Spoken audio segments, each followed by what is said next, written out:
تربيتي لولادي تربية إيجابية ولا تربية متساهلة؟ وإيه الفرق ما بينهم؟ أنا دلوقتي عندي التربية الإيجابية بتبقى قواعدها اتنين، في تعاطف وفي حدود. طيب التربية المتساهلة بيبقى في تعاطف بس ما بيبقاش في حدود. بمعنى إيه؟ أنا دلوقتي طفلي جه عمل مشكلة أو عمل حاجة غلط، التربية الإيجابية أنا بالنسبة لي هاتعامل معاها إزاي؟ أنت عملت الغلط، بادّيله مسؤولية إن هو يتحمّل غلطه ويفكّر إزاي يقدر يصلّح الغلط ده، وأنا باسانده أو باguideهم إن هو يتصرّف صح فيها. طَب التربية المتساهلة هاعمل إيه؟ مش هاحسّسه إن هو غلط، بالعكس هاقول له معلش كل الناس بتغلط، أنا هاصلّح لك الموقف وهاتعامل أنا، من غير لمّا أحسّسه بحجم المسؤولية اللي هو عملها، فده الفرق ما بين الاتنين.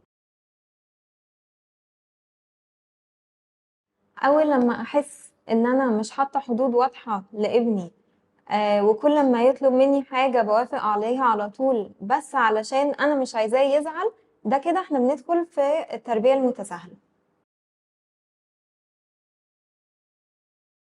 طيب بيبقى في فرق كبير جدًا ما بين كلمة عقاب وعواقب. أنا دلوقتي لمّا باعاقب الطفل هو ما بيتعلمش إن هو ما يغلطش الغلطة دي تاني، هو بيتعلم إزاي ما اخلّيش أهلي يكتشفوا إن أنا غلطت الغلطة دي، بس لمّا أنا بادّي له عواقب للفعل اللي هو عمله، هو فعلًا بيتعلم إن اللي أنا عملته ده غلط مش صح، وبيتعلم كمان يتحمل مسؤولية قراراته whether القرارات دي إيجابية والّا سلبية. أنا لو عملت حاجة بيبقى دايمًا ليها عواقب، وكل أمّا الطفل يبقى فاهم ده، كل لمّا بيبقى أحسن إن هو يتعامل مع الناس بعد كده في أي موقف في حياته. زي مثلًا الولاد دايمًا متعودة إن هي لمّا ترجع من المدرسة بتاكل، بعدها بتعمل الواجب، بتنزل التمرين، بتنام. لو جينا في وقت بعد الأكل مثلًا ضيّعنا وقت وما عملناش الواجب، هنعمل إيه؟ مش هنروح التمرين؟ لأ، هنروح التمرين وهنرجع البيت هننام في ميعادنا، ولمّا نروح المدرسة هنتحمل عواقب إن إحنا ما عملناش time management كويس وما عملناش الواجب في البيت، فهنتحمل عواقبه في المدرسة، اللي هو إيه؟ مش هانزل البريك أو المدرسة مش هتنزلني البريك علشان لازم أخلّص الواجب اللي أنا ما خلصتوش في البيت. فده كده بيبقى مثال تحمل المسؤولية وتحمل عواقب القرارات اللي أنا أخدتها.